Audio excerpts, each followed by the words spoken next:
गुजरात में विकास का तो पता नहीं, लेकिन इस वक्त दुनिया की एक ऐसी करेंसी है जो सचमुच पूरी तरीके से पागल हो चुकी है। जी हाँ दोस्तों, यहाँ बात हो रही है बिटकॉइन के बारे में, क्योंकि साल 2012 की शुरुआत में जो बिटकॉइन $1 के 10,000 मिल रहे थे, वही बिटकॉइन आज यानी साल 2017 में $10,000 का एक मिल रहा है। और लगता है ये पागलपन अभी और चलेगा, क्योंकि ज्यादातर फाइनेंशियल एक्सपर्ट्स का ये कहना है कि साल 2018 का एंड आते आते बिटकॉइन के प्राइस $40,000 को क्रॉस कर जाएंगे। इसलिए दोस्तों, मैं हूं आपका दोस्त सौरभ और आप देख रहे हैं ज्ञान जरा हटके। और आज इस वीडियो में हम लोग बात करने जा रहे हैं बिटकॉइन के बारे में।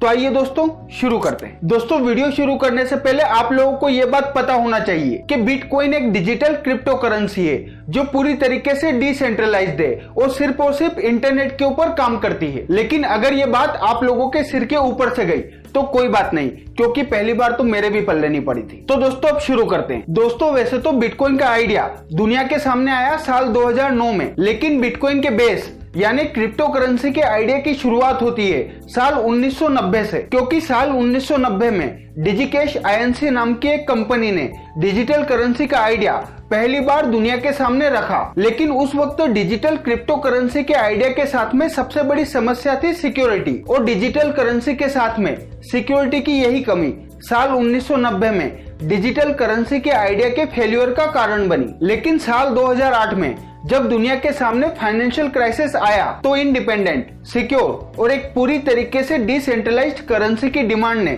फिर से जन्म लेना शुरू किया। और अब इसे आप लोग संयोग कह लो या कुछ भी, लेकिन साल 2008 में जब पूरी दुनिया फाइनेंशियल क्राइसिस झेल रही थी, तभी 18 अगस्त 2008 को इंटरनेट के ऊपर bitcoin.org नाम से एक डोमेन बुक कर दिया गया। इतना ही नहीं, इसके बाद 3 जनवरी 2009 को एक सतोशी नाकामोटो नाम के इंसान या ग्रुप ने बिटकॉइन के आइडिया से रिलेटेड डॉक्यूमेंट और एक ओपन सोर्स सॉफ्टवेयर जो कि बिटकॉइन जनरेट कर सकता था, इंटरनेट के ऊपर पब्लिश कर दिया, जिसे नोटिस किया सिर्फ एक इंसान ने, और उसका नाम था हेल्फनी। क्योंकि हेल्फनी ने ना सिर्फ उस ओपन सोर्स सॉफ्टवेयर को सबसे पहले डाउनलोड किया, बल्कि पूरी दुनिया में बिटकॉइन का पहला ट्रांजैक्शन जो कि 10 बिटकॉइन का था, वो ट्रांजैक्शन हुआ था सतोशी नाकामोटो और हेल्फनी के बीच में। वैसे यहाँ आपको ये बात पता होना चाहिए कि असल में आज भी पूरी दुनिया के अंदर कोई भी इस बात को लेके श्योर नहीं है कि सतोशी नाकामोटो कौन है। लेकिन अगर आप लोग सतोशी नाकामोटो को लेके कुछ गेस करना चाहते हैं, तो मेरे पास आप लोगों को बताने के लिए एक पॉइंट है। असल में 2014 आते आते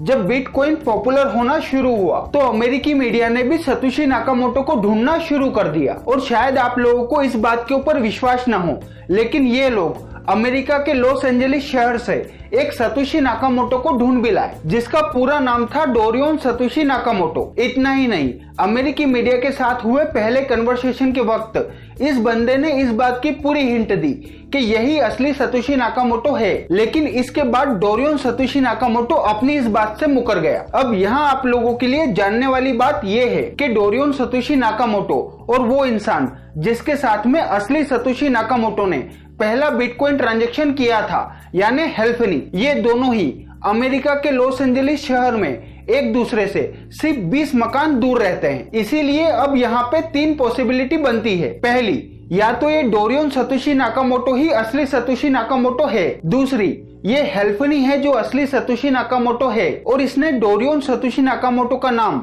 फॉल्स आइडेंटिटी के तौर पे यूज किया। और तीसरा और सबसे महत्वपूर्ण पॉइंट, हम लोग फालतू में ही अपना दिमाग खपा रहे हैं, असली सतोशी नाकामोटो कोई और है। खैर जो कुछ भी हो, लेकिन ये बात सच है कि बिटकॉइन के आने के बाद फाइनेंशियल मार्केट के अंदर एक सिक्योर और डिसेंट्रलाइज्ड करेंसी की डिमांड पूरी हो गई। क्योंकि आज की तारीख में हमारी नॉर्मल करेंसी की मदद से किया गया हमारा हर ट्रांजैक्शन ना सिर्फ एक सेंट्रलाइज सिस्टम से होके गुजरता है, बल्कि वो सेंट्रलाइज सिस्टम उस ट्रांजैक्शन की डिटेल्स को अपने यहाँ सेव भी करता है। और ये सिस्टम होते हैं पेमेंट गेटवेज और हमारे बैंक। लेकिन बिटकॉइन का सिस्टम एक अलग तरीके से काम करता है। असल में बिटकॉइन के अंदर पेपर टू पेपर या फिर यूं कहें कि पीपल टू पीपल ट्रांजैक्शन होते हैं, जो ना सिर्फ डिसेंट्रलाइज्ड बल्कि पूरी तरीके से सिक्योर ट्रांजैक्शन भी होते हैं। और अब इस पूरी बात को एक एग्जांपल की मदद से समझने की कोशिश करते हैं ताकि सारे पॉइंट क्लियर हो जाए। मान लेते हैं मुझे आप लोगों को 1000 रुपए का पेमेंट करना है। अब अगर मैं आप लोगों को ये पेमेंट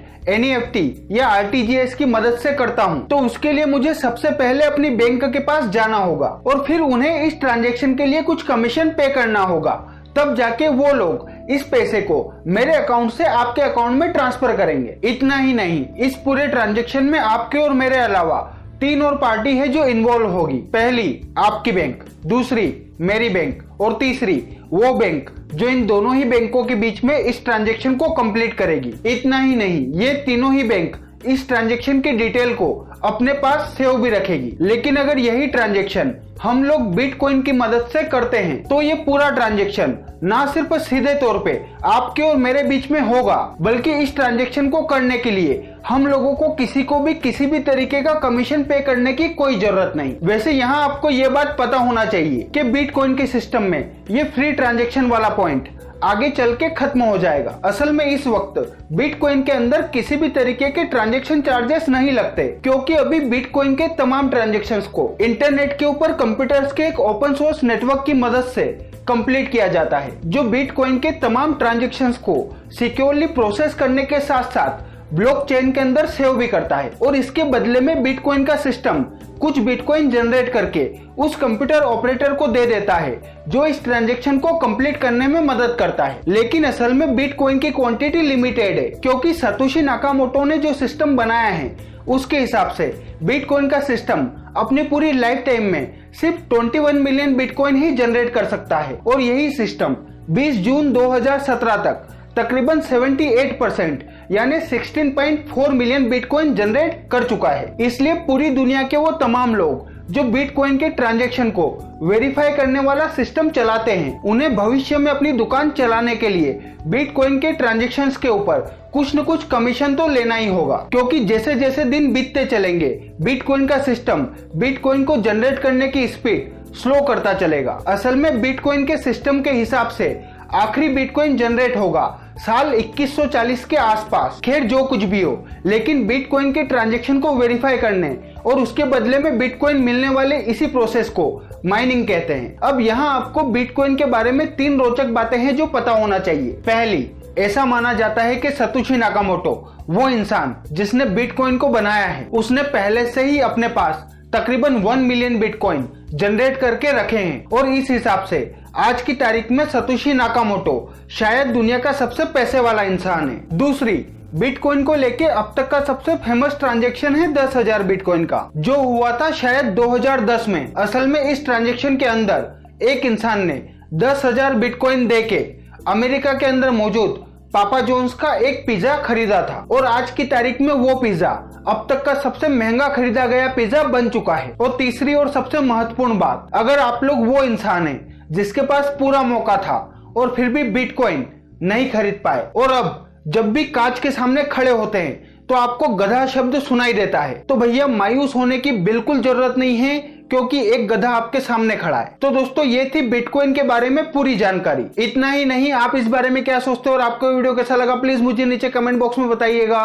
और अगर आपको वीडियो पसंद आए तो प्लीज इसे लाइक करिए, अपने दोस्तों के साथ में